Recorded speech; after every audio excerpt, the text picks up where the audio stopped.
So I think all of you know I powder coat things. It's what I do for extra money, funds the car hobby, and other things and whatever. So I have tried to, fix and sell wheels for a while, make a little extra money since I have the equipment to do it. I can do some cool builds, do it right, whatever. And that's been pretty successful. So I do a lot of OEM BMW wheels, a lot of Volkswagen wheels, stuff like that, especially the multi-piece ones, and I sell the bolts for those. And if you want them, leave a comment, I'll send you my email.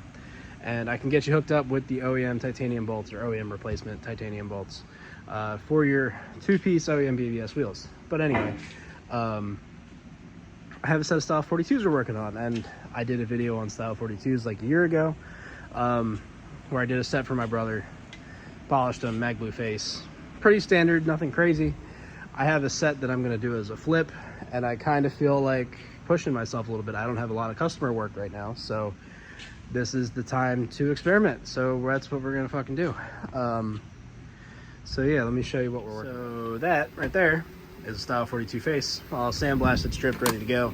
These were pretty crusty. They had been plasti dipped or something at some point. And then this over here is a Style 42 lip and barrel with a broken bolt. So this has to go to Austin, get him to pop that out, maybe call it a trade for tuning his car. We got some videos coming on that Turbo C4 at some point. I've been stacking clips, but haven't actually put anything together. So I'll show you the issues. Like, obviously there's broken bolt. There's a lot of little divots, curb rashy stuff that I can't totally work out because I'll compromise the metal. Obviously I've been working on this one quite a bit, and I'm gonna try to get these as cleaned up as I can. I think this one had a bend in it too, and I straightened the bend out. There's still a little tiny high spot here, but I did manage to straighten the bend out, believe it or not. I was kind of surprised. Normally I send wheels out to another shop for bends, but they kind of did me dirty on the last set. It was the OZ Super Legeras I did. I think I posted that video too. But because of that, I want to do a heavy brushed finish, which I've never done successfully. I've tried to brush things before and do a candy over top or a clear coat over, like a tinted clear coat over top. And the times I've done it, it just hasn't really been, like, the scratches haven't been deep enough, I guess is the best way to describe it. So the idea would be that the scratches, the uniform scratches that we call brushing, would hide some of these highs and lows and everything. So I've done one so far and decided to make the video, and I picked the color for the face. I've done everything with leftover powder, so we're gonna go look at that. Even this is what we're working with right now. So obviously the face didn't quite turn out the way I was hoping, and now that I have it with the tinted clear and brushed finish around it, I don't like it anymore. Yeah, it's kind of a, like, to sell a wheel like this anyway, this is not the best color. Like, I think kind of more traditional colors would be better for something like this. This is called Monaco Copper. It's a famously, like, really hard color to get right, to get even. You can see, like, it's pretty dark here. This is kind of the color you want, and out here where the bolt holes are, it's a little light. Some of the gaps in here, the spots that every powder coater misses. When you're doing candies, those become even more challenging because anywhere you put more powder, it's going to be darker. Anywhere there's less powder, it's going to be lighter. Just like with candy paint on a car. So you can't spray in here first like you would with a solid tone, because you'll end up with a dark spot surrounding it. I'm about to do this other face and we'll see if it turns out. But like I said, I don't think I actually like this color with that brush lip and barrel. So, well, the barrel itself is going to be satin black. I think it's just clean. It hides the dirt. It hides some of the other stuff. There's some overspray from the tinted clear in there. And this lip was kind of my test piece. It needs to go back in the strip tank anyway. I do have videos of me polishing and brushing it, so I guess they're filmed for TikTok, so I think they're filmed in portrait like a fucking Neanderthal, but they're gonna end up in there anyway. But yeah, like you can see, the brushing turned out pretty good. It's very uniform. It maintained the reflection even though it's brushed, which I'm happy about. We can spin this around and you can see, like, it, other than that fisheye, it looks pretty good. There was a couple low spots in the wheel that I pointed out when I polished it that you couldn't completely hide, but I think between the brushing and the tinted clear, it should be a little more, like, a little less visible. And this corrosion I thought would hide a little better. I'm gonna have to dig that out. So I'll have to sand this spot a whole bunch, knock it down until that's flush, and then repolish, rebrush. Not the end of the world. Really won't take that long. It just ended up being deeper than I thought. And I wanted to kind of get a proof of concept going before I called it, you know, this is what I'm going to do. And that spot, that's a piece of dirt. So this was going to be stripped and redone for several reasons. But yeah, like I think it turned out pretty good. It did a good job hiding the kind of defects I was talking about. Like if we go around the top, there's not a whole lot that you can see. Like I can feel things. Like there's this little niblet here. That's in the lip.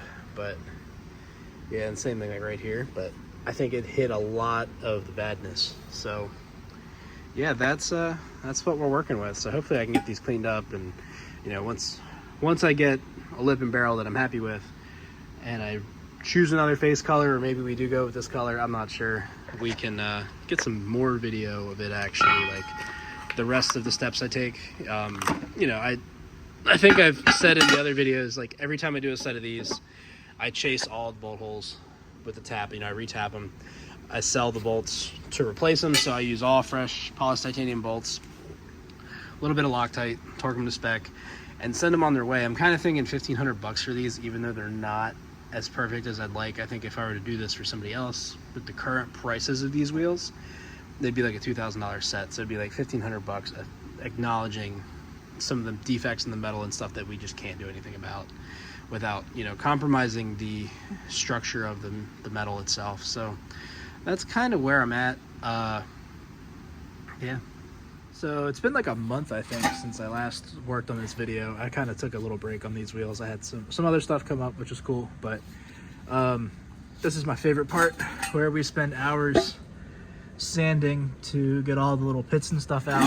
These have a lot of corrosion. You can see it in there. Like I'm gonna have to blast these again to try to get some more of that out. But 2 of these are good so far. Austin brought back the 4th one. That bolt that was broken off in there, he couldn't get out. He had to drill it. It ended up being a pain in the ass. It kind of tore the threads up, but surprisingly, I ran a tap through it and it's fine. That bolt may not torque all the way, but I think some Loctite, it should be just fine. But yeah, I reshaped this lip a little bit. There was some curb rash and some like what kind of looked like there was like a bevel cut into it, or maybe it was rubbing on a lip or something. All that has been massaged out, so we're good. I'm sanding this with 120 just to kind of work all the pits and stuff out. Once, you know, like we saw with the other wheel, little pits don't look that serious. You know, at this level of sanding, you can kind of see some of them, and like there's a little reflection here. Like all up in there, the higher you get with the grit, the more pronounced these become, and then once you polish them, it's even worse. And then to top it off, we brush over top of it. That hides it a little bit, but then the tinted clear settles in those little pits like we saw in the first little trial wheel I did, and it looks like shit. So you gotta sand it. You have to get them out early. Anything you polish, whether it's a knob, a wheel, I don't know, your bald head, you know, you got to get the defects out before you start to polish. Like you have to get them out early. They're not going to go away when you hit it with the fine polish. They're just going to become more pronounced. So got to get it early. You know, once you start sanding with like 4, 6, 800, they're not really taking that much material off as much as they're leveling the surface. So you have to get that with your heavy cut. I redid the faces again with this color called copper chrome that I got from some Ukrainian guy on eBay. That looks really cool. Not quite what I wanted for this, yeah, for these wheels. I didn't like the Monaco copper. I couldn't get it right. I tried it a bunch more. I had like 5 pounds of that stuff left over from another project and just kept burning it, and it just never really came out the way I wanted. So I gave up on that. I had some translucent brass metallic, and that was kind of the same thing. I got a couple of them good, and I was like, I don't like it. And I got tired of wasting material, so I was like, fuck it, I'll use this copper stuff. It should look pretty cool. Not really into it either. So I don't know what color we're going to do these. Maybe I'll get them all prepped. The lips are going to be brushed with tinted clear no matter what. I don't want to sell them, you know, with some of the defects I couldn't work out. I don't think it's right to sell them high polished, because you'll see the defects and then it's going to be not the best for the customer. So that's the plan for them. Maybe I'll, you know, post them up blasted, like pick your color and let me know. But the times I've done that with other wheels, I don't have much success. I think people aren't very creative. They like what they like, but they only can like what they can see. and they don't know all the options we have. So there's that, but it's tough because I'd love to do something crazy. I have a bunch of color shifts and rainbow metallics and all kinds of stuff that would be really cool to put on those wheels, but it just makes them hard to sell, and I can't bring myself to do like just plain silver, black, you know, like plastic dip them at that point or something. Like there's better options. But yeah, time to brush one of these. I just did one, I'm gonna do another, and hopefully all goes according to plan. Nice and shiny. A little bit of angel hair, but I didn't buff these or anything with my liquid microfiber. And they're just getting brushed anyway, so I'm not stressed about it.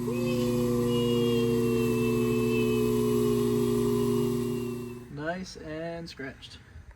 So I'm sure this video is all over the place, and I apologize, but this is my polishing setup. This is the last lip we have to polish, so I use a Makita buffer. This is just a regular like rotary polisher. It's a 9227C variable speed.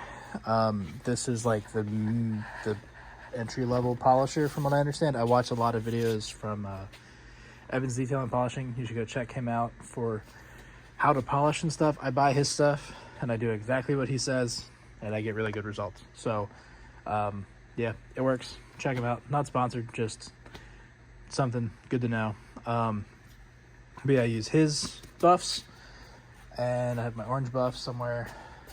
I do an orange first, orange with brown compound. This is sanded to 800, and then I do yellow with green compound and buff it off, and we're good.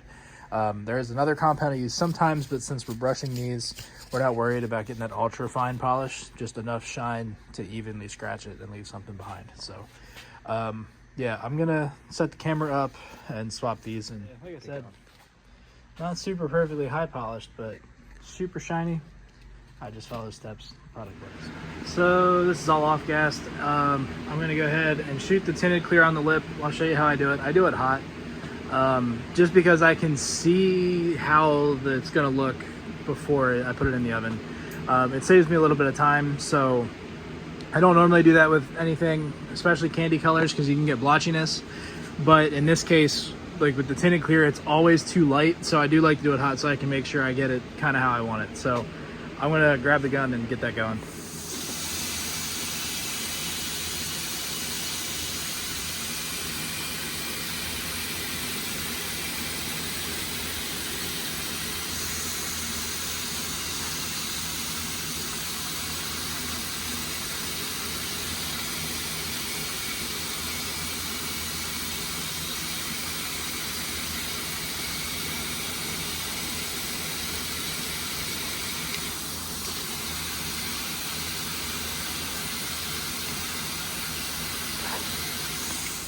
So that cooled off a lot more than I expected, so it didn't really go on hot. The wheel was warm, which helps with the grounding a little bit. But yeah, so I don't plug the holes there because it can kind of cause issues with the powder laying the way I want it. You can get like white spots behind the plugs and stuff, and I re-tap those holes anyway. Like no matter what, when I do a set of two-piece wheels like that, I tap every hole. So there's not going to be enough powder getting in there for me to really stress about it. Like the tap is still going to go in, so I do re-tap them every single time. We're going to let that bake, melt the clear, give it a couple minutes, because that color like it's cloudy and then it clears up and you can kind of really see what it's going to look like. So I'm going to let it do all that, and then I'll pull it back out. If it looks like it needs more, I'll do another coat while it's hot, put it in the oven again, make sure it melts all the way, take it out, cool it all the way down, and then we'll do the black for the barrel. So yeah, we got our nice dark tinted clear lip. We gotta let it cool down, and then we'll shoot the black.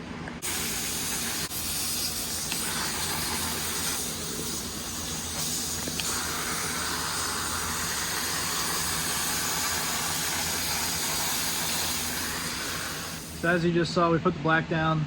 I got my wet microfiber.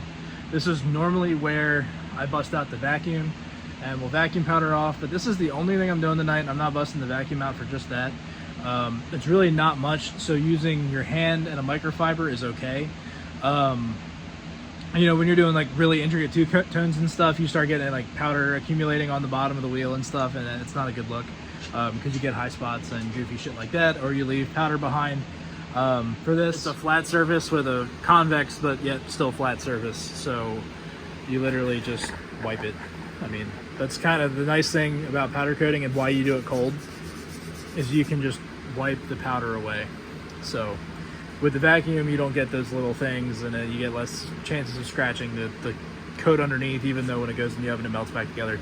But yeah, I'm gonna clean this thing up and throw it back. The unfortunate thing about using a towel is you don't have the same control you have when you use just your hands in a vacuum, and I gotta touch that spot up now.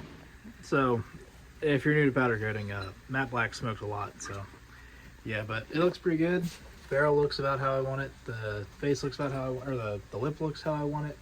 It might be lighter than the other ones, but there were some issues with two of the lips. I chipped one, being a dumbass, and the other one had some defects, so I'm gonna end up redoing at least. So in a lot of ways, I'm tempted, like, okay, if I'm redoing two and this one's lighter, why don't I just redo the third one?